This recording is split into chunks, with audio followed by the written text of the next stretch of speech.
18 বছর পর্যন্ত কাফেরদের হাতে এই ইসলাম গ্রহণ করার জন্য নির্যাতিত হয়েছেন। আপনি আর আমি কিন্তু নির্যাতিত না। এই জন্য আমি সবাইকে উদাত্ত আহ্বান করব, আমরা যারা এখন এদিক সেদিক ঘোরাফেরা করতেছি, অনুগ্রহপূর্বক সকলে মাহফিলের প্যান্ডেলে এসে বসে যাই। উনি আমাদের আজকের মাহফিলের প্রধান অতিথি, প্রধান মেহমান। উনার পরেই কিন্তু এই বছর আমাদের মাহফিল শেষ।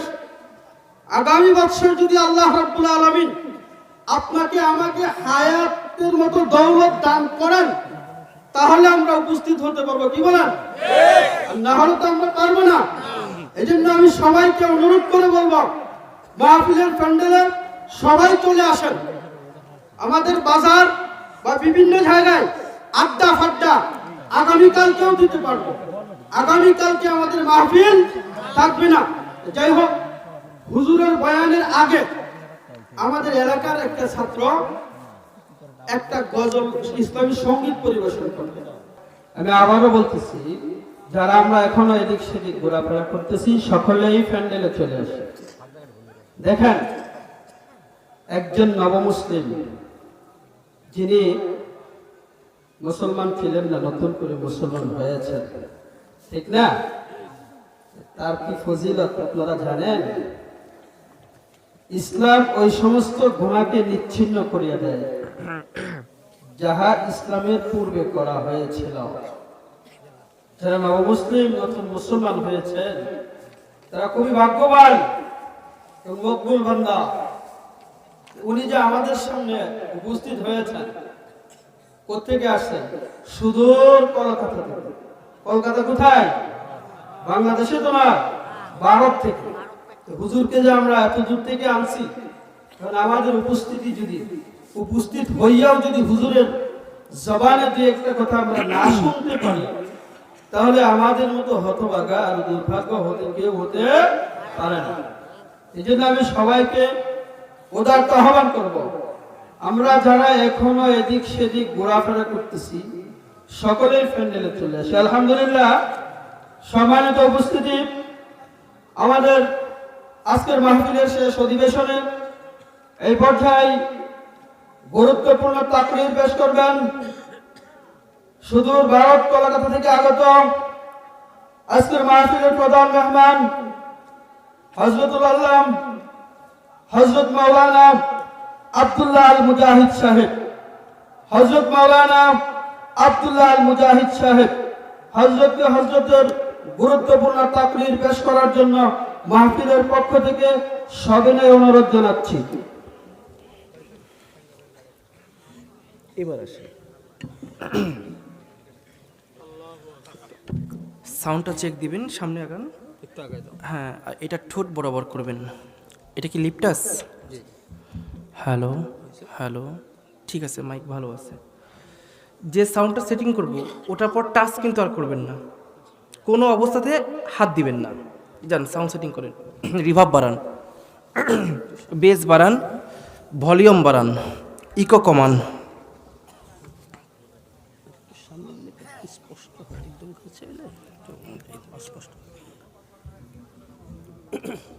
এই ঠিক আছে না? ওকে। হ্যালো, সাউন্ড ক্লিয়ার আছে? সমস্যা হচ্ছে না তো? আসলে আমার কণ্ঠ চিকুন, যার কারণে সেটিং করে নিতে হয়।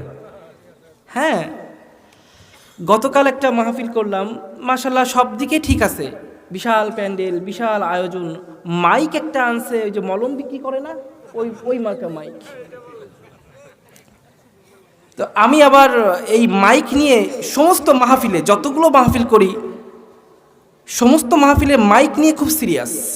অন্য কোনো বিষয়, আপনি কি খাওয়াচ্ছেন, কয় টাকা দিচ্ছেন, কি দিলেন, ওইসব কোনো সাবজেক্ট না, কিন্তু মাইক যদি খারাপ হয় তাহলে মাথার তার সবগুলো ছিঁড়ে যায়, একটাও বাকি থাকে না। তো সবাই কেমন আছেন? ভালো আছেননি? আলহামদুলিল্লাহ। ইমানের বনে কি বলিয়ান? যুবক কারা আছেন হাত তোলেন তো। মাশাআল্লাহ, সবাই যুবক, মাশাআল্লাহ, হাত নামান, হাত নামান। মুরব্বি মুরব্বি, কারা আছেন হাত তোলেন। মাশাল্লাহ মাশাল্লাহ। বিয়ে করেননি কারা হাত তোলেন তো। এ মা, এই কয়জন বিয়ে করেনি, বাকি সবার বিয়ে হয়ে গেছে। হ্যাঁ, কয়টা গ্রুপ পাইলাম? 3 নাম্বার গ্রুপটা ধরার বাইরে, ওটা হচ্ছে হাড্ডু গুড্ডু লাইটো পাইটো কয় না খেলার পরে। 2টা গ্রুপে চ্যালেঞ্জ দিচ্ছি। এক হচ্ছে যারা ইয়াংস্টার, আর দ্বিতীয় হচ্ছে যারা বৃদ্ধ বা যারা মুরব্বী। কার কণ্ঠে জোর কেমন একটু দেখানো লাগবে। রাজি আছেন সবাই? কি মনে হয় কাকে আগে দিব, যুবক নাকি মুরব্বী? আগে মুরব্বী। ও, আগে টার্গেট দিবে, তারপর সেই টার্গেট ফিল আপ করবেন। হ্যাঁ, তাহলে রেডি মুরব্বী? হবে? লিল্লাহে তাকবীর। এইখানে আবার কে কি কইল? মাশাআল্লাহ, আল্লাহ কবুল করুন। এবার যুবকদের পালা। সারা বাংলাদেশে যেখানেই যায়, আমাদের ভারতে আবার এটা নাই, ভারতে এখনো কনসার্ট হয়, যুবকরা এখনো সেইভাবে মাহফিল করে না। কিন্তু মাশাআল্লাহ বাংলাদেশের প্রায় মাহফিলে দেখি যুবক, প্রায় মাহফিলে এখন যুবকরা অন্তর্ভুক্ত হয়েছে। আর কনসার্ট তো একদম নেই, কোথাও এখন কনসার্ট খুঁজে পাওয়া যায় না। আপনি এখানে আসেন, এখানে আসেন, আসেন, সমস্যা নেই, চলে আসেন। তো যুবকদের এই পরিবর্তন এটাই প্রমাণ করে সেদিন খুব একটা বেশি দূরে নয় যেদিন এই দেশের সংসদে কোরআন কথা বলবে। ঠিক কিনা মুসলমান? 53 বছর এই দেশ স্বাধীন হয়েছে, একের পর এক দল ক্ষমতায় গিয়েছে, আবার ক্ষমতা ছেড়েছে, কিন্তু এই 2 দলের মারামারির মধ্যে পাঠা বলি হয়েছি আমরা এই যুবকরা। ঠিক কিনা? আমাদেরকে দিয়ে মিছিল করানো হয়েছে, আমাদেরকে দিয়ে গাড়ি পোড়ানো হয়েছে, বাড়ি ঘর ভাঙা হয়েছে। আবার এই দল করতে গিয়ে যখন বুকে গুলি রেগে রাস্তায় শুয়ে আছি, আমাদের দলের নেতারা আমাদের দিকে ফিরেও তাকায় নাই। ঠিক কিনা? তো এখন সময় এসেছে যুবক তাদের উচিত জবাব দিবে। এই সময়টাই 53 বছর পর মহান রব, মহান আল্লাহ তাআলা বাংলাদেশের জন্য হাদিয়া দিয়েছেন। ঠিক কিনা? একদিকে কোরআনকে ক্ষমতায় আনার সুযোগ দিয়েছেন, অপরদিকে ময়মনসিংহ এবং ঢাকাকে অতিমাত্রার ভূমিকম্পের উপর রেখেছেন। আমার এই ছোট্ট বিবেক বলে আল্লাহ তাআলা হয়তো আগামী নির্বাচন পর্যন্ত অপেক্ষা করবেন। এই নির্বাচনে যদি বাংলাদেশের মানুষ মুনাফিকি না করে, কি ভাই, যদি মুনাফিকি না করে, মুখে বলছে ইসলামে ভোট দেব, কিন্তু ভোট দেওয়ার সময় নাই, যদি এরকম করে তবে হয়তো আল্লাহ নারাজ হয়ে যাবেন এবং ভূমিকম্পটা দিয়েই দেবেন। বাকিটা আল্লাহ তাআলা ভালো জানেন। আমরা আওয়ামী লীগ, বিএনপি, জামাত যেই করি না কেন, আমাদের মূল পরিচয় কি বাবা? মুসলমান। মূল পরিচয় কি? সেই মুসলমান যুবক এখন তাকবীর দেবে। একটা তাকবীর পুরো এলাকার মানুষের কলিজা কাঁপায় দিতে হবে। রাজি আছো মুসলমান? রাজি আছো যুবক? হবে? একটু কাশি হবে না?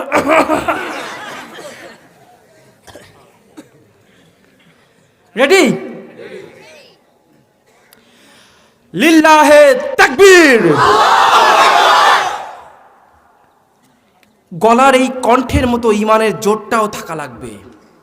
বিশেষ করে সামনে একটা সময় আসতেছে যখন ইমানের জোর নিয়ে আমাদের ময়দানে ঝাঁপিয়ে পড়তে হবে। খুব রিসেন্টলি হয়তো সেই যুদ্ধ বেঁধে যাবে। আজ এই বিষয়ে কিছু কথা বলবো নাকি শান্ত ওয়াজ করব, কোনটা? শান্ত করব নাকি গরম করব? গরমের পক্ষে কে আছেন?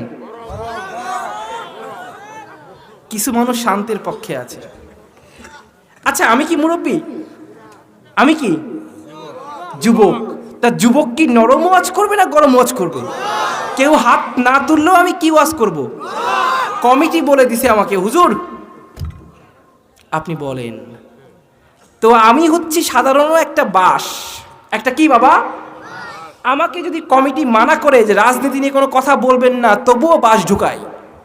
আর কমিটি যদি বলে হুজুর বলেন, তবে আমি একটা বাঁশ ঝাড়, আমি একটা কি বাঁশ বাগান, পুরো বাঁশ বাগান সহ ঢুকাই দেব। আমার মৃত্যুর ভয় নাই, বাড়ি ফেরার জন্য আসি নাই, শহীদ হওয়ার জন্য রাস্তায় বের হয়েছি। তো আমি কি কথাবার্তা মাইপে বলবো? হ্যাঁ, আজকে রজনীতে কিছু কথা বলবো যেগুলো কলিজায় আপনাদের আঁচড় কাটবে।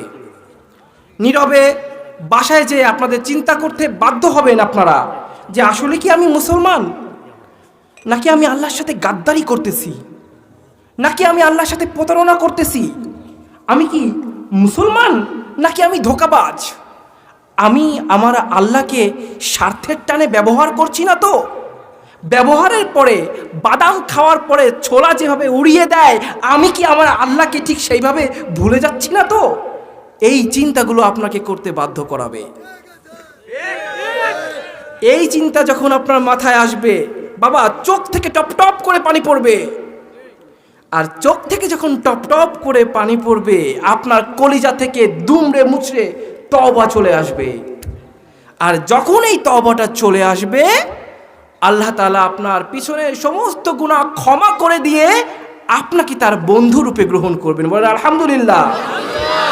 কে কে চলে যাবেন হাত তোলেন।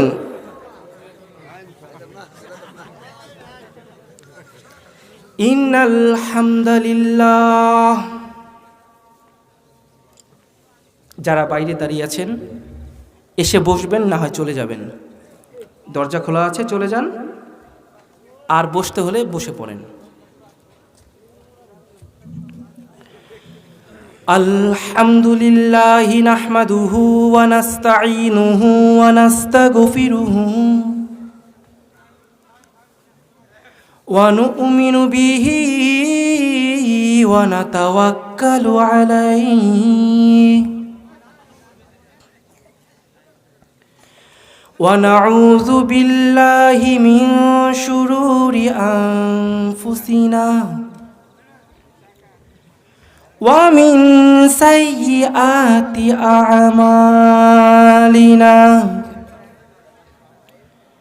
মান ইয়াহদিহিল্লাহু ফালা মুদিল্লা লাহু ওয়া মান ইউদ্লিলহু ফালা হাদিয়া লাহু। ونشهد أن لا إله إلا الله وحده لا شريك له ونشهد أن سيدنا ومولانا محمد صلى الله تعالى وعلى آله وأصحابه وبارك وسلم. أرسله بالحق بشيرا ونذيرا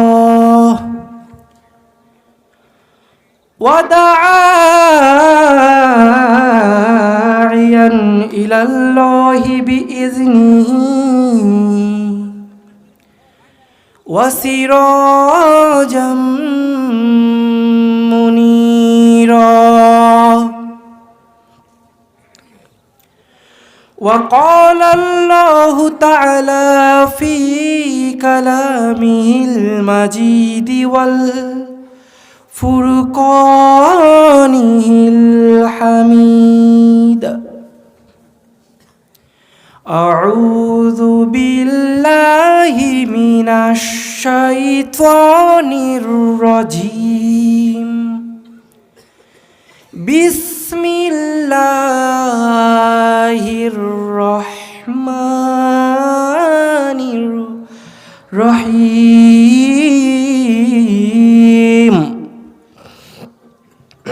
একটু পানি দিন তো পানি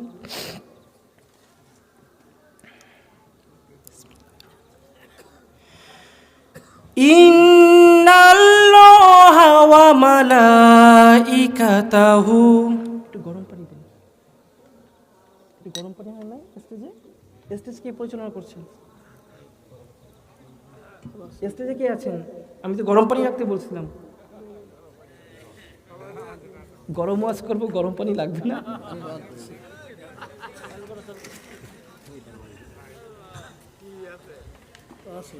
আল্লাহ খারাপ লাগে বাবা আনতে লাগুক নাকি বিসমিল্লাহির রহমানির রহিম ইন্নাল্লাহা ওয়া মালাইকাতাহু ইউসাল্লুনা আলান নবী ইয়া আইয়ুহাল্লাযীনা আমানু সাল্লু আলাইহি ওয়া সাল্লিমু তাসলিমা আল্লাহুম্মা সাল্লি আলা জোরে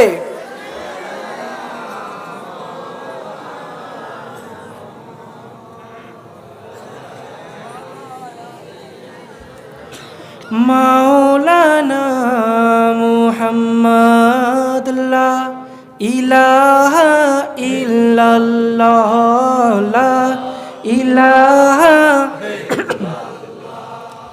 লা ইলাহা ইল্লাল্লাহ লা ইলাহা ইল্লাল্লাহ লা ইলাহা ইল্লাল্লাহ মুহাম্মাদুর রাসূলুল্লাহ লা ইলাহা ইল্লাল্লাহ মুহাম্মাদুর রাসূলুল্লাহ কোনো খালিক নেই তুমি ছাড়া কোনো মালিক নেই তুমি ছাড়া কোনো মাহবুব নেই তুমি ছাড়া কোনো মাশুক নেই তুমি ছাড়া ঠিক কি না লা ইলাহা ইল্লাল্লাহ লা ইলাহা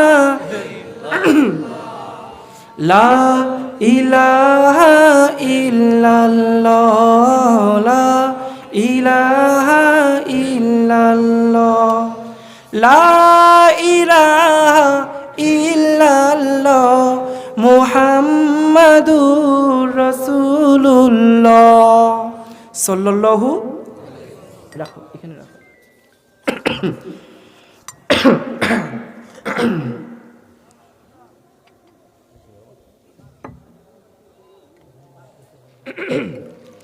পানি খাবেন নাকি পানি লাগবে পানি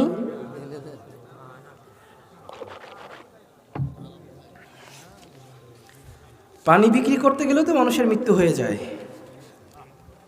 নাকি পানি খাওয়াতে গেলেও মানুষ মারা যায় না আমরা দেখেছি না ইতিহাস জামিয়া ইসলামিয়া সাউতুল হেরা মাদ্রাসা কালিকাবর ও যুব সমাজের উদ্যোগে আজকের এই বার্ষিক ওয়াজ মাহফিলের সম্মানিত সভাপতি প্রধান মেহমান প্রধান অতিথি প্রধান আকর্ষণ বিশেষ অতিথি আমন্ত্রিত ওলামা ইকরাম আরজ গুজার পর্দার আড়ালে মা ও বোনেরা আর আমার সামনে উপস্থিত তাওহীদি জনতা যে যেখান থেকে এই মুহূর্তে আমার এই কথাগুলো শুনছেন সবাইকে অন্তরের অন্তরস্থল থেকে আরও একবার জানাচ্ছি আসসালামু আলাইকুম ওয়া রাহমাতুল্লাহি ওয়া বারাকাতুহু।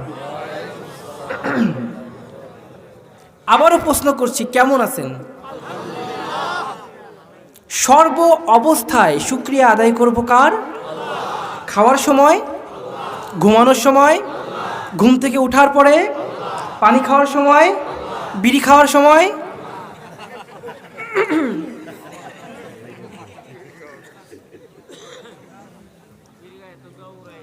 না বাবা, বিড়ি সিগারেট খাবো না। কারণ এই যে শরীরটা, এটাকে এমনি এমনি সৃষ্টি করা হয় নাই।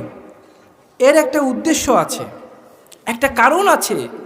এই পৃথিবীতে আপনাকে এমনি এমনি পাঠানো হয় নাই, তারও একটা উদ্দেশ্য আছে। আচ্ছা, যদি প্রশ্ন করি, বলেন তো, উদ্দেশ্য ছাড়া রাত দিন হাঁটাচলা করে কারা? পাগল। কারা? একটা পাগলকে প্রশ্ন করেন, সে বলতে পারবে না কোথা থেকে এসেছে আর কোথায় ফিরে যাবে, ঠিক কি না? কিন্তু আমরা একটা দোয়া প্রায় বলে থাকি, কেউ মারা গেলে, ইন্না লিল্লাহি ওয়া ইন্না ইলাইহি রাজিউন। অর্থ কি? নিশ্চয়ই আমরা আপনার কাছ থেকে এসেছি, আবার আপনার কাছেই। এই একটা বাক্য একটা মুসলমানের জীবনের A to Z।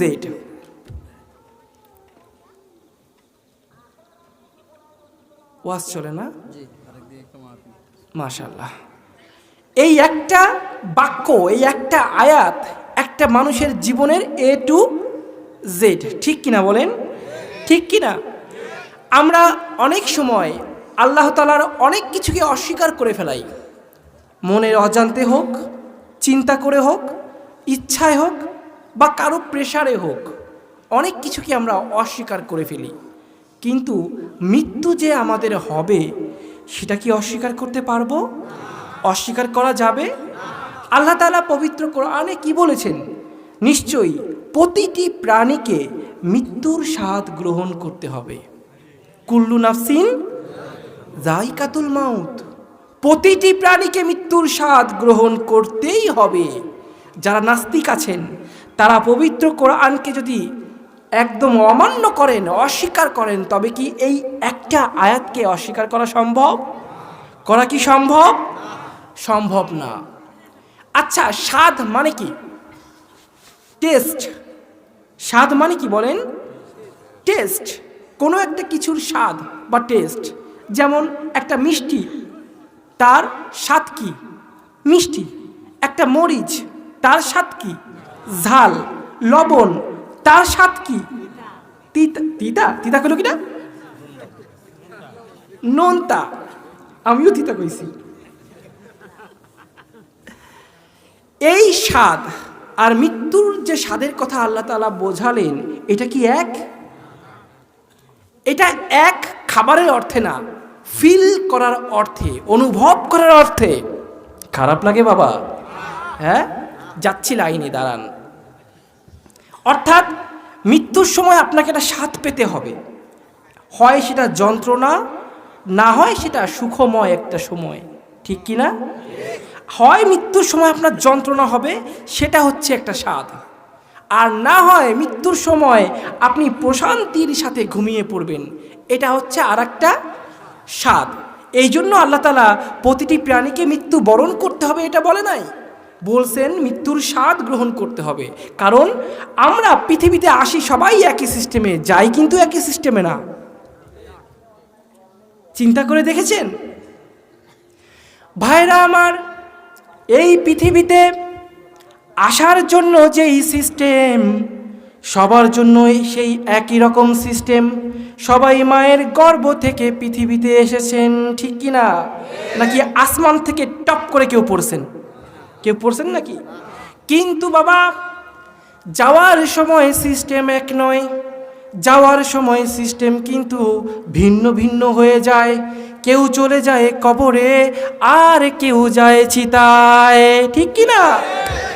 এই জন্য আল্লাহ তাআলা বলছেন, যেহেতু একজন ব্যক্তি যাবে কবরে, মানে এক শ্রেণীর ব্যক্তি যাবে কবরে, আর এক শ্রেণীর ব্যক্তি যাবে চিতায়, আবার কাউকে ধামা চাপা কবর দেয়া হবে। পৃথিবীতে ধর্ম আছে 37,000। কত বাবা? সরি, 3700। কত বলেন? এই 3700 ধর্মের প্রতিটি ধর্মের মানুষকে প্রতিটি মানে আলাদাভাবে কবর দেওয়া হয়। কাউকে কবর দেবে, কাউকে চিতা দিবে, কাউকে ধামাচাপা দিবে, কাউকে মাজা পর্যন্ত কবর দিবে, কাউকে উপর করে কবর দিবে, কাউকে শীত করে কবর দিবে, কাউকে একদম পুড়িয়ে ছাই করে ফেলবে, ঠিক কি না? আর এই জন্যই আল্লাহ তাআলা বলছেন মৃত্যুর সময় তোমাদের একটা স্বাদ উপভোগ করতে হবে, একটা স্বাদ। যদি মৃত্যু সবার একরকম হতো, মরলেই কবরে অথবা মরলেই চিতার, তবে আল্লাহ স্বাদের কথা বলতেন না।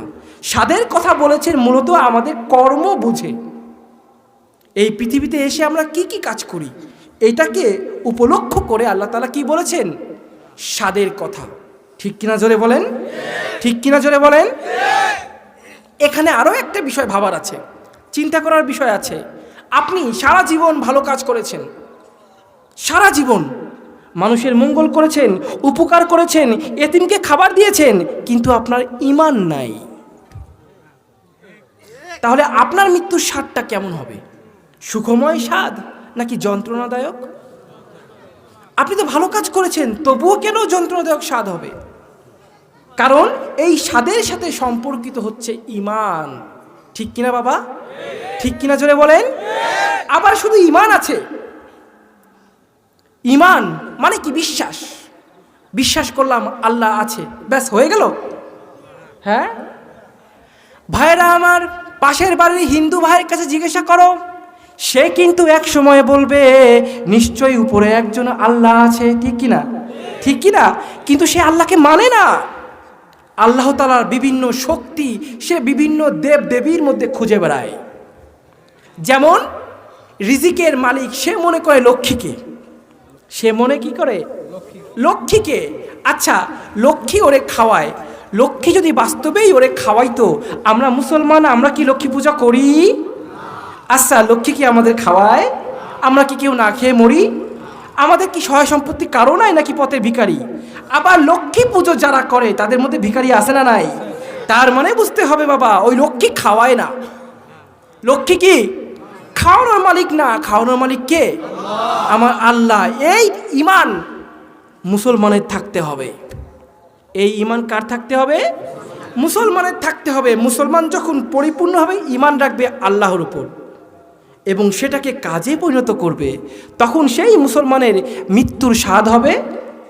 বলেন, বাচ্চা যেভাবে দুধ খেতে খেতে ঘুমিয়ে যায় ঠিক তেমন হবে। ঠিক কিনা জোরে বলেন? ভাইরা আমার, মৃত্যু কতটা ভয়ঙ্কর, মৃত্যুর যন্ত্রণা কতটা ভয়ঙ্কর, এর বর্ণনা যদি দিতে হয় তবে নবী করিম সাল্লাল্লাহু আলাইহি সাল্লামের কাছ থেকে একটা কাহিনী শোনেন। এটা স্বয়ং তার সাথে ঘটেছে। যখন তার রুহু কবজ করার জন্য আজরাইল চলে আসলেন, আজরাইল এসে বললেন, ইয়া রাসূলুল্লাহ, মহান রব আল্লাহ তাআলা আপনাকে সালাম জানাইছে, আপনার জন্য তিনি অপেক্ষায় আছেন। সুবহানাল্লাহ বলে। আল্লাহ তাআলা যার জন্য অপেক্ষায় থাকেন তার কি কোনো মৃত্যু যন্ত্রণা হওয়ার কথা? জোরে বলেন, হবে না। এটা তো স্বাভাবিক। রাসূল পাক সাল্লাল্লাহু আলাইহি সাল্লাম অনুমতি দিলেন, ঠিক আছে তুমি আমার জান কবজ করতে পারো। হযরত আজরাইল আলাইহিস সালাতু ওয়াস সালাম উনি আলতো করে নবীজির বুকের উপর হাত রাখলেন। আজরাইলের ভাষ্য মতে, এই পৃথিবীতে আমি এত স্পর্শকাতর জান কখনো কবজ করি নাই। একবার কবজ করতে গেছিলাম, এখন থাপ্পড় খেয়ে ফিরে আইছি। কার সময়? মুসা নবীর সময়। আয়েশা কয়, এ মুসা, তোমার জান নেব, তোমার জান কবজ করব। তৎকালীন সময়ে মুসাকে প্রায় মানুষ হত্যার হুমকি দেয়, মেরে ফেলার হুমকি দেয়। এমনিতেই মুসা আলাইহিস সালাম খুব রাগী, ঠিক কিনা? এরপর তার সামনে মানুষের রূপ ধরে আজরাইল এসে কয়, তোমার জীবন আমি কবজ করে নেব, জীবন কবজ করব। রাগ হয়ে মারছে এক থাপ্পড়। এক থাপ্পড়ে চোখ একটা ছুটে গিয়ে, ডান চোখ বাম দিকে গিয়ে ছুটে পড়ছে। চোখটা ধরে উনি আসমানে গিয়ে আল্লাহর সামনে নালিশ দেয়, আল্লাহ এই দেখেন কি হয়েছে, কি হয়েছে, তোমার এই অবস্থা কেন? মুসা নবী তখন বললেন, আমি তো আজরাইল বললেন আমি মুসা নবীর কাছে জান কবজ করতে গিয়েছিলাম, কিন্তু আমি ভুলভাবে প্রেজেন্ট করেছি, যার কারণে এই থাপ্পড়টা খেয়েছি। তারপর আল্লাহ বললেন, ঠিক আছে আবার যাও, যে আমার সালাম দাও, সম্মানের সাথে বলো। দেখো তিনি অনুমতি দিবেন। এই একই সম্মান নবীজির ক্ষেত্রেও কে দেখাচ্ছেন? আল্লাহ দেখাচ্ছেন। কে দেখাচ্ছেন?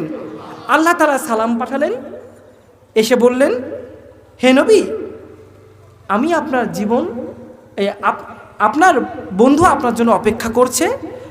নবীজি তখন অনুমতি দিলেন। ভাইরা আমার, এরপর আলতো করে বুকে হাত রাখলেন। কে? আজরাইল। অমনি নবীজি আর নিঃশ্বাস নিতে পারেন না, নবীজির দম আটকে আসছে। নবীজি বলছেন, হে আজরাইল, তুমি কি করছো? তুমি কি আমার বুকের উপর উহুদ পাহাড় চাপিয়ে দিয়েছো?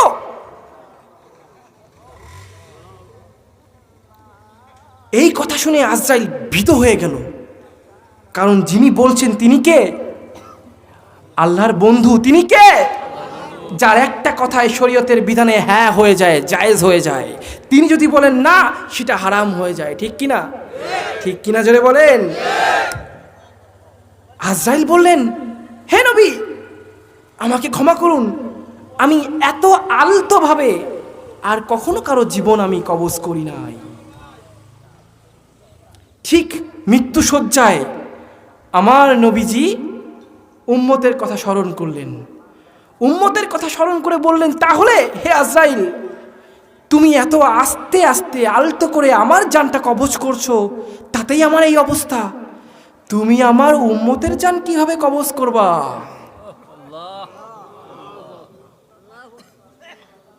কিভাবে কবজ করবা? নবীজির কান্না সহ্য করতে পারলেন না আজরাইল। সাথে সাথে আল্লাহ তাআলার পক্ষ থেকে আজরাইল ঘোষণা করলো, ও নবী, আপনার কোন উম্মত যদি আপনার আদর্শকে বুকে আঁকলে ধরে, আপনার আদর্শ অনুযায়ী, সুন্নত অনুযায়ী জীবনটা অতিবাহিত করে, ও নবী, আমি যখন তার জান কবজ করব, সে মায়ের বুকের দুধ খেতে খেতে যেন ঘুমিয়ে পড়বে। এখন চিন্তা করেন, আপনার আমার জানটা কিভাবে কবজ হবে? আপনার আমার জান কবজ করার যে স্বাদ, ওটা কি মায়ের কোলে ঘুমিয়ে যাওয়ার মতো, নাকি অসহ্য যন্ত্রণাদায়ক? চিন্তা করেন। ভাইরা আমার, আমাদের মধ্যে অনেকেই আছি যারা 5 ওয়াক্ত নামাজ পড়ি ঠিক, রোজাও রাখি ঠিক, কারো কোনো ক্ষতি করি না, ইসলামের কথা পরিপূর্ণ মেনে চলি। এই ধরনের কিছু ব্যক্তি কিয়ামতের মাঠে আল্লাহর সামনে দাঁড়াবে। আল্লাহ তাআলা আমল নামায় দেখবেন অজস্র নেকি, কিন্তু তিনি ফয়সালা শোনাবেন, চলে যাও, চলে যাও জাহান্নামে, তোমার এই নেকির কোনো মূল্য নাই। তখন সেই লোক বলবে, কেন, কি অন্যায় করেছি? আমি তো নেকি অর্জন করে এসেছি, আমি তো আপনার কোনো হুকুম অমান্য করিনি। এ বাবা, আল্লাহ তখন বলবে, অমুক দিন অমুক সময় তুমি এমন একটা কথা বলেছিলে যার কারণে তোমার ঈমান চলে গেছে। তুমি তা নিজেও জানো না, বোঝো নাই, আর তওবাটাও করো নাই। ঈমান চলে যাওয়ার পরে পাহাড় সমান নেকি তুমি অর্জন করলেও আমি আল্লাহ, আমার এর কোনো মূল্য নাই। ঠিক কিনা? ভাইরা আমার, আমাদের সমাজে উঠতে বসতে চলতে ফিরতে আমরা ঠিক এই ভুলটা করে থাকি। এমন ভুল করি যেই কারণে আমাদের ঈমান চলে গেছে, আমরা কাফের হয়ে গেছি, কিন্তু আমরা নিজেরাও জানি না। অথচ আমরা আমল করে যাচ্ছি, কিন্তু আমাদের ঈমান নাই। খারাপ লাগে, খারাপ লাগে মনে হয়। হ্যাঁ, हम सब मुसाफिर दिल ना लगा, अहले हक से दिल तुझे अब करता जा। यहाँ हम सब मुसाफिर दिल ना लगा, अहले हक से दिल तुझे अब करता जा। शाहो दौलत कुछ हकीकत में नहीं, जिंदगी में बंदगी तू करना है, जिंदगी बे बंदगी शर्मिंदा है। সাউন্ড যিনি আছেন আপনি আপনার নাম্বারটা আমাকে দিবেন। এই অত্র অঞ্চলে আমি যেখানে মাহফিলে আসব সেখানে আপনাকে আনবো, ঠিক আছে? আল্লাহ কবুল করুন। এটা একটা ইবাদতের অংশ। আপনি যখন মাহফিলের কোনো প্রোগ্রাম রাখবেন, আপনি তো টাকা নিচ্ছেন, তা সত্ত্বেও আপনি নিয়াত করবেন সর্বোচ্চ কাজটি করব। এই নিয়াত করার কারণে আপনার আমলনামায় নেকি দেবেন কে? এ বাবা, ঘরের জানলা খোলা রাখবেন, বাতাস এমনি আসবে, নিয়াত করবেন আজান শুনবো, ঠিক কি না? নেকিটা ফিরি ফিরি পাবেন, ঠিক কি না? জোরে বলেন আল্লাহ। সেই রকম একটা রীতি বর্তমান সমাজে খুব প্রচলিত আছে। এটি করার কারণে আপনার ঈমান চলে গেছে বাবা, আপনি নিজেও জানেন না। ওই পাশের বাড়ির হিন্দু বাবাটা বিশ্বাস করে সন্তান দেওয়ার মালিক ষষ্ঠী। কে? সন্তান দেওয়ার মালিক ষষ্ঠী, এটা ও বিশ্বাস করে। এই জন্য দেখবেন যখন হিন্দুদের কোনো সন্তান হয় তখন বলে মা ষষ্ঠীর কৃপা হইছে। ভাইরা আমার, আপনারা তো মুসলমান, ষষ্ঠী পুজো করেন নাকি? আপনাদের সন্তান হয় না? হয় কি না? এমন একটা মাহফিলে গেছিলাম যার 22টা সন্তান সভাপতির। কয়টা সন্তান? দুইটা ফুটবল টিম নিজের ঘরেই তার আছে। তার মানে বুঝতে হবে ওই ষষ্ঠী কি সন্তান দেওয়ার মালিক না, সন্তান দেওয়ার মালিক কে? এইবার দেখেন মুসলমান কোথায় ভুল করে। ওই হিন্দু বাবা বিশ্বাস করে ষষ্ঠী ওকে সন্তান দেয়, আর তুমি মুসলমান, তোমার যখন কিছুদিন সন্তান হয় না তুমি চলে যাও মাজারে, মাজারে গিয়ে সুতা বান্ধো, মান্নত করো, আর মনে করো পীর সাহেব তোমার সন্তান দেবে। ওই ষষ্ঠী পূজা করার কারণে হিন্দু ভাই যদি কাফের হয়, ওই মাজারের কাছে সন্তান চাওয়ার কারণে তুমি নিজেও কাফের। কি খারাপ লাগে? আমি কি মিথ্যা বললাম? তুমি তো বোঝোই নাই, তোমার ইমানটা চলে গেছে, তাই কখনো তওবা করো নাই, এইভাবে জীবনটা কাটিয়ে দিয়েছো। মৃত্যুর সময় আসলে আজরাইল তোমার সামনে ভয়ঙ্কর রূপ নিয়ে আসে, তখন তোমার মনের মধ্যে প্রশ্ন হয় কি ব্যাপার, আমি তো সারা বছর ইবাদত করলাম সারা জীবন, তবে আজরাইল এই রূপ কেন দেখাচ্ছে? মৃত্যুর স্বাদ কেন এত ভয়ঙ্কর হচ্ছে? কারণ কি? ওই যে তোমার ইমানটা নাই। এ বাবা, মাজারে গিয়ে কখনো এই ভুল আর করবেন না। মাজারে যে পীর সাহেব শুয়ে আছে, সে যদি সত্যিকারের আল্লাহর ওলিও হয়, মরার পর তার কোনো ক্ষমতা নাই। মরার পর তার কোনো ক্ষমতা নাই। যদি ক্ষমতা থাকতো আমার নবীজির কি থাকতো না? হজে গেছেন কে কে? কেউ আছেন? হজে গেলে দেখবেন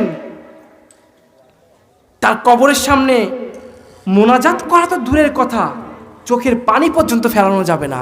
কান্নাকাটি করলে পুলিশ পাছায় লাঠি দিয়ে পিটায় বের করে দেয়। এ বাবা, উনার চেয়ে বড় আল্লাহ ওলি কেউ আছে? হ্যাঁ, যদি চাইলেই পাওয়া যাইতো কবরে যাওয়ার পর, তাহলে মানুষ উনার কাছে চাইতো আর পাইতো, ঠিক কিনা? হ্যাঁ, আমরা অবশ্যই আল্লাহর ওলিদের সম্মান করব, তাদের কবর জিয়ারত করব, কিন্তু আহলে সুন্নাত ওয়াল জামাতের আকীদা হচ্ছে কবর জিয়ারত করার জন্য ঘর থেকে বের হওয়া যাবে না। প্রতিমধ্যে যদি কোনো আল্লাহর ওলির কবর পাওয়া যায়, আপনি জিয়ারত করতে পারবেন, তাকে ওসিলা করে আল্লাহর কাছে দোয়া করতে পারবেন। এই পীর সাহেবের ওসিলায়, এই আল্লাহর বন্ধুর ওসিলায়, আল্লাহর ওলির ওসিলায়, হে আল্লাহ তুমি আমাকে সন্তান দাও, এটা বলতে পারবেন। কিন্তু কোনোভাবেই পীর সাহেব তুমি আমারে সন্তান দাও, এটা বলা যাবে না, বললে আপনি কাফের, বললে আপনি কি, আপনার ঈমান চলে যাবে। আচ্ছা, বাংলাদেশে তো কোনো মাজার নাই, আছে নাকি? এ বাবা আছে? হ্যাঁ, ওইসব মাজারে আউল বাউল ফাউলরা কি আজে বাজে কথা কয়, দেখেন না? দেখেন কিনা? ভারতের একটা মাহফিলে যাচ্ছি, আমার বয়ান 11টায়, প্রধান অতিথি আমি, সব মাহফিলেই আপনাদের দোয়ায়। তো বয়ান যেহেতু আমার 11টায়, আমি 9টার মধ্যে সেখানে পৌঁছাইছি, ভাবলাম হাতে 2-3 ঘন্টা সময় আছে, পাশে একটা জিন্দা অলির কবর আছে, যাই একটু ঘুরে আসি। অলির নাম ন্যাংটা বাবার কবর। কি বাবা? ন্যাংটা থাকা কি জায়েজ আছে? যে অলি ন্যাংটা থাকলো, যে অলি হারাম ভাবে জীবনযাপন করলো, ওইটা কি অলি? হ্যাঁ, নামেই তো পরিচয় পাওয়া যায়, নামেই পরিচয় পাওয়া যায়। আমি ঢুকলাম আমার সফর সাথীকে সাথে নিয়ে, কিছু দূর ঢুকার পরে দেখি মাথা বনবন করে ঘুরে। আমি আমার সফর সঙ্গীরে বলি, কি রে, টাল হয়ে যাচ্ছে কেন, কিছু খাইছিস, মানে খাওয়াইছিস নাকি গাঞ্জা মাঞ্জা? আমার সফর সাথী বলে, হুজুর কোন কি, আমরা হুজুর মানুষ, আমরা গাঞ্জা খাই নাকি, তাই এখন টাল হয়ে যাচ্ছি কেন? কিছু দূর যাওয়ার পরে গিয়ে দেখি বিশাল এক আল্লাহর ওলি বসে আছে, সারা গায়ে কোনো কাপড় নাই, শুধু টুনটুনির জায়গায় লাল একটা পট্টি বান্ধা, গোফ 1 বিঘেত, দাড়ি নাভি পর্যন্ত, ওর সুন্দরবন বিশাল লম্বা, তাহলে বান্দরবনের কি অবস্থা? সুন্দরবন বিশাল লম্বা, তাহলে বান্দরবনের কি অবস্থা? আমারে দেখে একটু মিটি করে চাকালো, মাথায় পাগড়ি মুগড়ি বান্ধা দরবেশ আমি, আর ওর মতো কেউ আমার মতো লোক নাই, সবই তো একই লেভেলের। আল্লাহ আমারে দেখে মিটমিট করে তাকায়, হাতে কি একটা ঘষলো, ঘষে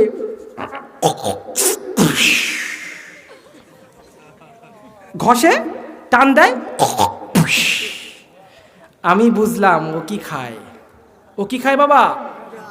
হ্যাঁ, খাজার নামে মাজারে কইরা বাড়াহে যারা খাজার শান, দিনে করে ভণ্ডামি আর রাত্রে মারে গাঞ্জায় টান। মাজার পুজো করে কেউ আছে নাকি? থাকলে এখান থেকে বের হও, বের হও।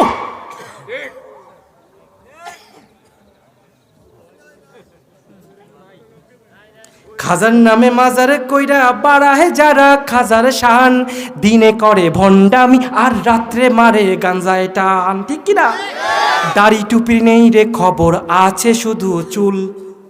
দাড়ি টুপির নেই খবর, শুধু আছে চুল। হাইয়ে মুতে নেয় না পানি, সে আসে কে রাসূল। ভণ্ড পীরের মুরিদ যারা, ওরা হলো সর্বহারা।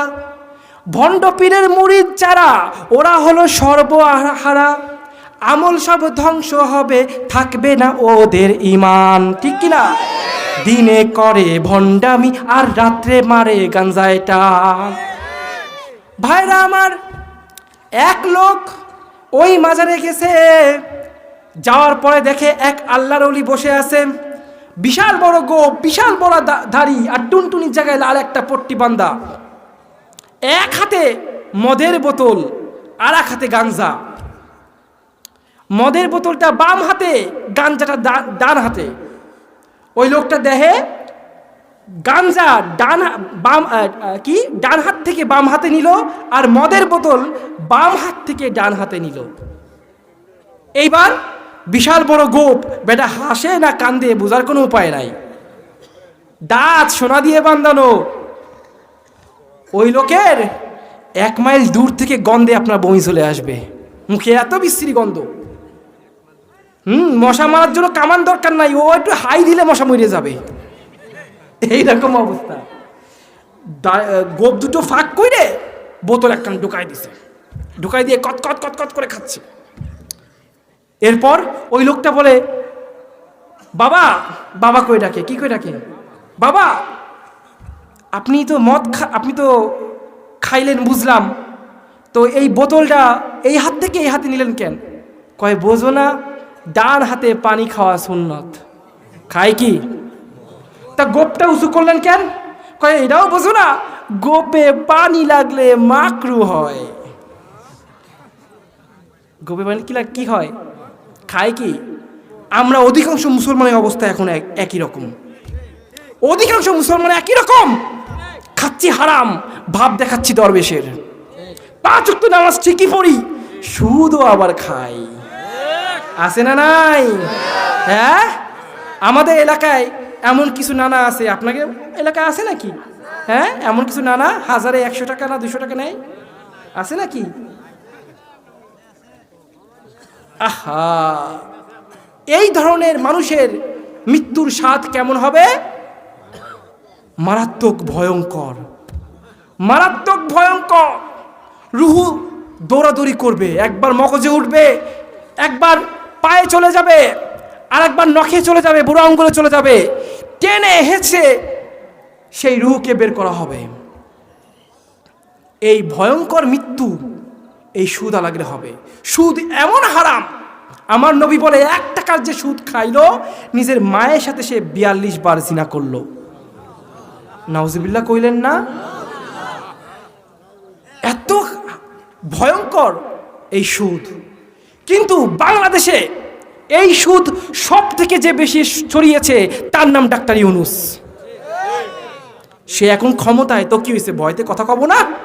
হ্যাঁ, গ্রামীণ ব্যাংক এত পরিমাণ সুদের হার এই পুরো বাংলাদেশে ছড়িয়ে দিয়েছে, এত সুদ অন্য কোনো ব্যাংকে নাই। এখন বাংলাদেশের মানুষ অসহায় হয়ে এই সুদখোরের হাতেই দেশটা সঁপে দিয়েছে। আর এটাও সত্য, ও ছাড়া সেকেন্ড কোনো ব্যক্তিও ছিল না, ছিল আর কেউ ছিলও না। খারাপ লাগে। হ্যাঁ, অনেক রাত হয়েছে। এই কতক্ষণ হয়েছে? কত? 1 ঘন্টা হয়ে গেছে। আমি 1 ঘন্টার বেশি কথা বলি না, এটা আমার অভ্যাস। তো যেটা বলছিলাম, বাবা আমল করবেন, কিন্তু আমল করার আগে একটু চেক করে দেখুন আপনার ইমানটা আছে কিনা। আপনি মাজারে পুজো করেন না তো, অথবা আপনি শিরকি করেন না তো? এই সব বুঝে শুনে তারপর আমল করবেন, নতুবা আমল ঠিকই করবেন, আপনার একটা আমলও খাতায় উঠবে। আমার জীবন কাহিনী কিছু একটা বলবো, শুনবেন নাকি? হ্যাঁ, মর্মান্তিক জীবন কাহিনী 10 মিনিট বলবো, শুনবেন কে কে? যারা যাচ্ছে এরা মিস করবে, যারা চলে যাচ্ছে তারা মিস করে দেবে।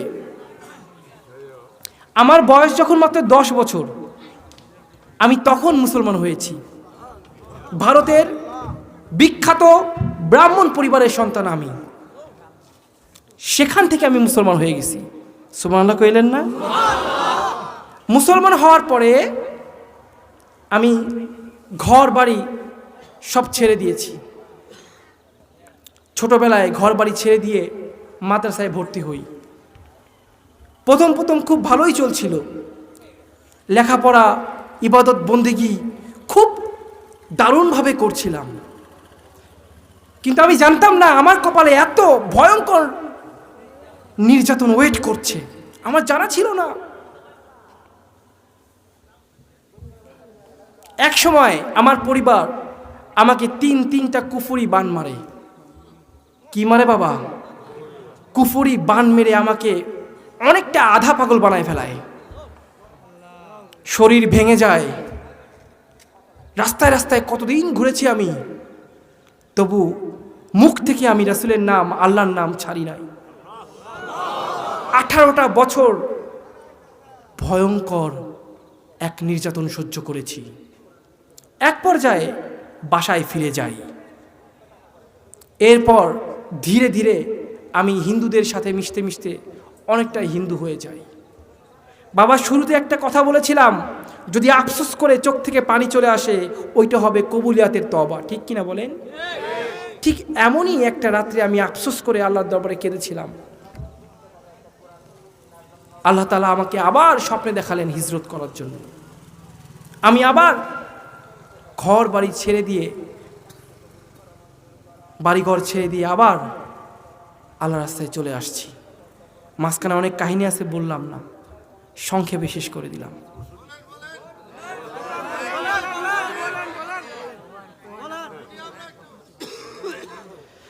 না বাবা, কালকেও প্রোগ্রাম আছে, কন্টিনিউয়াসলি প্রোগ্রাম আছে।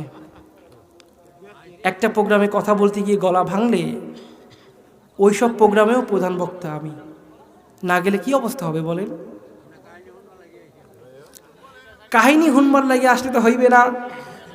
আমি যেখানে যেখানে আমার লাইফ হিস্টোরি বলি, পোস্টারের নিচে লেখা থাকে জীবন কাহিনী বলবো, ওইখানে কোনো তাফসির করি না, কোনো ওয়াজ করি না, সরাসরি আমার জীবন কাহিনী বলি, কারণ আমার জীবন কাহিনী একটা তাফসির। আল্লাহকে পাওয়ার জন্য কত কষ্ট একটা মানুষ করতে পারে এই যুগে, তার ছোট্টখাটো একটা উদাহরণ আমি। এটা অহংকার না, এটা অহংকার না, এটা মুসলমানদের প্রতি আমার আক্ষেপ। ধিক্কার জানাই তোমাদের মতো মুসলমানদের, যাদের অন্তরে আল্লাহর জন্য বিন্দু মাত্র শ্রদ্ধা নাই। ওই হিন্দু ভাইটা প্রতিনিয়ত পূজা করে, ও জানে ওই মাটির মূর্তির কোনো শক্তি নাই, তবুও পূজা করে। কেন করে জানেন? ও ওর ভগবানকে ভালোবাসে। তাই এত শীতের রাত্রে হইলেও সে উপোস রেখে পুজো করে। আর তুমি মুসলমান, তুমি জানো না তোমার আল্লাহ মহা শক্তিশালী? তুমি জানো না তিনি যা ইচ্ছা তাই করার ক্ষমতা রাখেন? ফাআলুল লিমা ইউরিদ। তুমি জানো না তিনি সর্বময় ক্ষমতার অধিকারী? জানো কি না? ইন্নাল্লাহা কুল্লি শাইইন কাদির। আল্লাহ বলছেন নিশ্চয়ই সমস্ত শক্তির অধিকারী কে? তা সত্ত্বেও তুমি তাকে একটা সেজদা করো না। দিনের পর দিন কেটে যায়, রাতের পর রাত কেটে যায়, দুনিয়ার সমস্ত প্রান্তে তুমি ছুটে যাও, কিন্তু যাও না একটু মসজিদে। শুক্রবারে যাও ঠিকই, 2 রাকাত নামাজ পড়ে সাথে সাথে পাছার নিচে আগুন ধরে যায়, কেমনে মসজিদ থেকে বের হবা সেই চিন্তাই করো। তোমার মতো মুসলমান যদি জান্নাতে যায়, তাহলে আমি তো জান্নাতে যাব কনফার্ম, 100% শিওর। ঠিক কিনা জোরে বলো? তুমি 5 ওয়াক্ত নামাজ পড়ো না, রোজা রাখো না, ইসলামের কোনো কিছু তুমি মানো না, তা সত্ত্বেও তুমি দাবি করো তুমি মুসলমান। আর আমি নামাজ না পড়লে আমার ঘুম আসে না, টুপি সহ ঘুমিয়ে পড়ি, আজরাইল এসে যেন দেখে আমি সুন্নাত অবস্থায় ঘুমিয়েছি। 1 সেকেন্ড আমি ইসলাম ছাড়া থাকতে পারি না। কিন্তু আমি তো বুকে হাত রেখে বলি না আমি কনফার্ম জান্নাতি। এ বাবা, ইসলাম শুধু ইমানের উপর টিকে থাকার নাম নয়। ইসলাম হচ্ছে ইমান বা আমল। ইমানের সাথে সাথে আপনাকে আমলও করতে হবে। আপনি একদিকে বলেন আল্লাহ তাআলা এক ও অদ্বিতীয়, আপনি একদিকে বলেন আপনি মূর্তি পূজা করেন না, অপরদিকে হিন্দুদের মূর্তি পূজায় ড্যান্স ঠিকই করেন। আপনার মসজিদে যাওয়ার সময় হয় না, কিন্তু মন্দিরে ঠিকই দৌড় মারেন। আজ পর্যন্ত কোনো হিন্দু আসছে মসজিদে? তোমরা যুবকরা যাও কেন? পরিষ্কার কাফের, ইমান সঙ্গে সঙ্গে চলে গেছে। আপনি মূর্তি পূজা করেন নাই, কিন্তু ওটাকে সমর্থন করেছেন। ও যদি কাফের হয়, মুশরিক হয়, আপনিও মুশরিক। আজকে জানলেন তো? তাহলে এখনই তওবা করুন, আর কোনোদিন যাব না মন্দিরে। তওবা করতে রাজি আছি আমরা? কোনো অবস্থায় বন্ধুত্বের খাতিরে হইলেও যাব না। যে বন্ধুত্ব রক্ষা করার জন্য আমার আর আল্লাহর মাঝখানে দেয়াল সৃষ্টি হবে, ওই রকম বন্ধু দরকার নাই। ঠিক কিনা মুসলমান? ইমান নিয়ে মরতে না পারলে কিন্তু খবর আছে বাবা, মৃত্যুর কিন্তু একটা স্বাদ আপনার গ্রহণ করতেই হবে। ওই স্বাদ কেমন হবে সেটা নির্ধারণ করার দায়িত্ব আপনার। আপনার মৃত্যুর 1 সেকেন্ড আগ পর্যন্ত আপনার তওবার দরজা খোলা আছে। নিজের ইমানের যত্ন নেন, আমলের যত্ন নেন, আল্লাহকে মোহাব্বত করুন। মোহাব্বত করলে অটোমেটিক নামাজে মন চলে আসবে। আমি কেন ইসলাম ছাড়তে পারি নাই? ইসলাম ছাড়তে পারলাম না কেন? कारण मुझे प्यार हो गया मेरे रब से, मेरी आशिकी अब तुम ही हो। এই গানটা অনেক যুবক শুনছো না? এর অর্থ কি? আমার আশিকি শুধু তুমি। কে? আমার রব। সুতরাং কথা পরিষ্কার, কবরে যাওয়ার আগে নিজের ইমানকে শুধরে নিতে হবে, ইমানের সাথে আমলকে শুধরে নিতে হবে। ইমান আমল ঠিক না রেখে যদি কবরে যাও, তোমার কবরকে চিতার আগুনে ভরিয়ে দেবে কে? হ্যাঁ, ওই হিন্দু ভাই চিতার আগুনে পড়ে, আর তুমি তাই দেখে মিসমিসকি হাসো না। কবরে গেলে তোমার কবরটাকে চিতা বানায় দেবে কে? যদি ইমান না নিয়ে মরতে পারো। আল্লাহ তাআলা পরিষ্কার ঘোষণা করছে, ওয়ালা তামুতুন্না ইল্লা ওয়া আনতুম মুসলিমুন, মুসলমান না হয়ে কবরে আইসো না। এই ওয়ার্নিং কে দিছে? তা মুসলমান হওয়া মানে কি বাবা? টুনটুনির মাথা কাটলাম আর গরু ঠিক মতো খাইলাম, হয়ে গেলাম মুসলমান? গরু খাইলে যদি মুসলমান হওয়া যায়, সব থেকে বড় মুসলমান শকুন। একটা শকুন প্রতিদিন গরু খায়। আপনি কি রোজ গরু খাইতে পারেন? হ্যাঁ? এ বাবা, দুটো পায়ে পড়ি, হাত জোর করে বলছি, আপনি নামাজ পড়লে আপনারা কেউ পিটাবে না। আপনি আগামীকাল থেকে নামাজ পড়া শুরু করেন, সমাজে আপনার মূল্য বেড়ে যাবে, পরিবারে আপনার মূল্য বাড়বে। যে বাপমা আপনাকে সম্মান দিয়ে কথা কয় না, ওই বাপমা কাল থেকে সম্মান দেবে। বাপমা নিজে সম্মান দিয়ে কথা বলবে। আর যারা বাপমা আছেন তারা নামাজ ধরেন, নামাজ ধরেন, দেখেন সন্তান আপনার কাছে বাধ্য হয়ে যাবে, আপনাকে সম্মান দিয়ে কথা বলবে।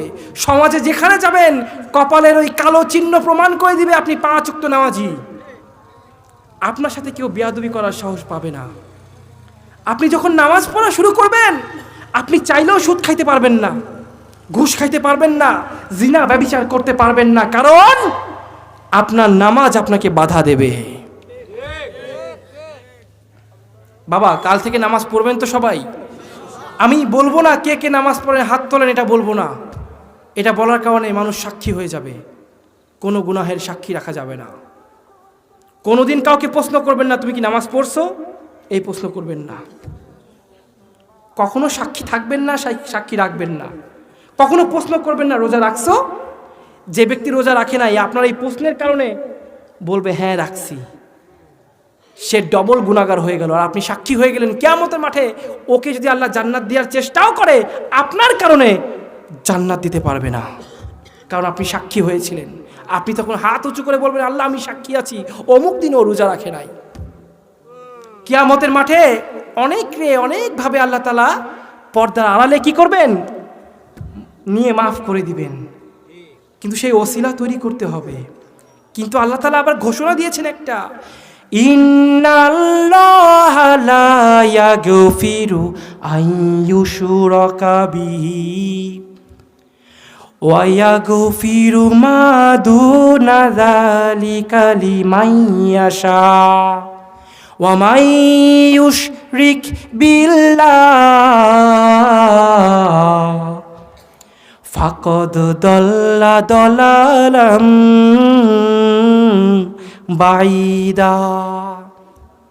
আল্লাহ তাআলা বলছেন, সেদিন আমি যাকে ইচ্ছা তাকে মাফ করে দেব, কিন্তু কোনোভাবেই যদি শিরকি করো তবে শিরকের গুনাহ ক্ষমা করব না। ঠিক কি না? আল্লাহ তাআলার যে কোনো গুণের সাথে আপনি যদি শিরকি করেন, আপনার ঈমান চলে যাবে, আপনি মুশরিক হয়ে যাবেন। খাওয়ায় কে? যদি চাকরির উপর ঈমান আনেন, চাকরি আপনার খাওয়ায়, আপনি কাফের হয়ে যাবেন। মারে কে? বাঁচায় কে? যদি ডাক্তারের উপর ঈমান আনেন, ডাক্তারের কাছে গেছিলাম বলে আমি বাইসে আছি, যদি এটা বলেন আপনার ঈমান চলে যাবে। বাঁচালো কে? এই ছোটখাটো ভুল থেকে খুব সাবধানে থাকতে হবে। ঈমান আনা যেমন সহজ, ঈমান চলে যাওয়া তার থেকে বেশি সহজ। ঠিক কিনা মুসলমান? তাই আজ থেকে আমরা খুব সাবধানে কথা বলবো, বিশেষ করে ইসলামিক বিষয়ে, আল্লাহ তাআলার বিষয়ে, নবীর বিষয়ে, সাহাবীদের বিষয়ে খুব সাবধানে কথা বলবো, যেন বেয়াদবি না হয়ে যায়। বেয়াদবি হয়ে গেলে ঈমান চলে যাবে বাবা। ঠিক কিনা? কোনো একটা আল্লাহর হুকুমকে অমান্য করব না। যদি অমান্য করি, ঈমান চলে যাবে। রাজি আছি আমরা সবাই?